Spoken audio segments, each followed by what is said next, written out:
हूतियों ने एक बार फिर अपनी मौजूदगी दर्ज कराने के लिए इजराइल को निशाना बनाया है। न सिर्फ निशाना बनाने का दावा किया जा रहा है, बल्कि हूतियों ने इजराइल पर मिसाइल अटैक किया है, जिसकी वजह से इजराइल में लोग डरे और सहमे हुए हैं। हूतियों की तरफ से किए गए हमले की वजह से हजारों इजरायली लोगों को मध्य और उत्तरी इजरायली में शरण लेने के लिए भागते हुए देखा गया। मीडिया रिपोर्ट्स के मुताबिक यमन से एक हूती मिसाइल ने इजरायली सितिज पर कब्जा कर लिया है।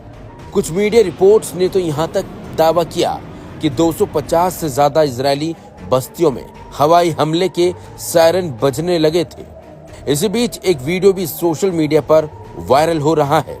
इस वीडियो में कथित तौर पर यमन की मिसाइल दिखाई गई है, जिसने हाल ही में दहशत फैला दी है।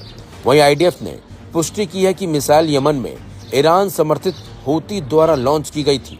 हालांकि बाद में इजरायली सेना ने कहा कि मिसाइल को हवाई सुरक्षा द्वारा रोक दिया गया था। शुरुआती रिपोर्ट्स में तो यमन की तरफ से दागी गई मिसाइल को लेकर बताया जा रहा है कि इजराइल में इससे किसी तरह का कोई नुकसान नहीं हुआ है, जबकि तेल अवीव के बाहरी इलाकों में विस्फोटों की आवाज सुनी गई है।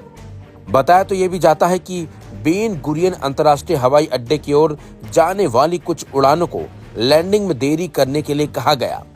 बता दें आपको, यमन से इजराइल पर यह नया हमला यूएस के हूती के खिलाफ चल रहे युद्ध के बीच हुआ है। यमन में कई हवाई हमलों के बावजूद हूतियों ने यूएस संपत्तियों पर हमला जारी रखा है, जबकि इससे पहले हूतियों ने यूएस विमान वाहक यूएसएस कॉर्ल विल्सन को निशाना बनाने का दावा किया था। हूतियों ने बड़ा दावा करते हुए कहा है कि अमेरिकी हवाई हमलों के जवाब में यह हमला किया गया था और ये हमले याफा और असकलान में इजरायली सैन्य स्थलों पर हूती हमलों के साथ भी हुए हैं। लेकिन हैरानी की बात तो यह है कि एक तरफ हूती दावा कर रहा है कि उसके इस हमले से इजराइल को भारी नुकसान हुआ है, जबकि इजराइल का साफ साफ कहना है कि उसने इस मिसाइल को हवा में ही मार गिराया। लेकिन जिस तरह से वीडियो सामने आए हैं और लोग भागते नजर आए हैं, उससे तो ऐसा ही लग रहा है कि हूतियों के हमले से इजराइल में खौफ का माहौल जरूर है। आपको बता दें, दूसरी तरफ इजराइल में सदी की सबसे भीषण आग लगी है। यरूशलेम पर काले धुएं के बादल छा गए थे और शहर को तेल अवीव से जोड़ने वाला हाईवे बंद कर दिया गया था। इजराइल सरकार ने स्थिति विकराल होती देख नेशनल इमरजेंसी घोषित कर दी थी। हालांकि अब इजराइल की तरफ से दावा किया जा रहा है कि आग पर काबू पा लिया है।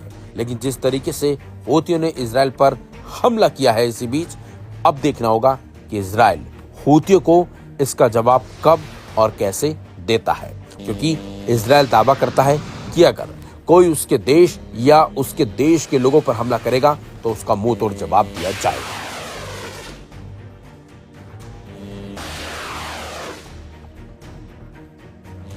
हंगामा टाइम्स की तमाम खबरों को देखने के लिए हंगामा टाइम्स को सब्सक्राइब कर लीजिए और बेल आइकन दबा लीजिए। अगर आपको ये वीडियो अच्छा लगा हो तो लाइक बटन प्रेस कर अपनी प्रतिक्रिया हमारे कमेंट बॉक्स में देना मत भूलें।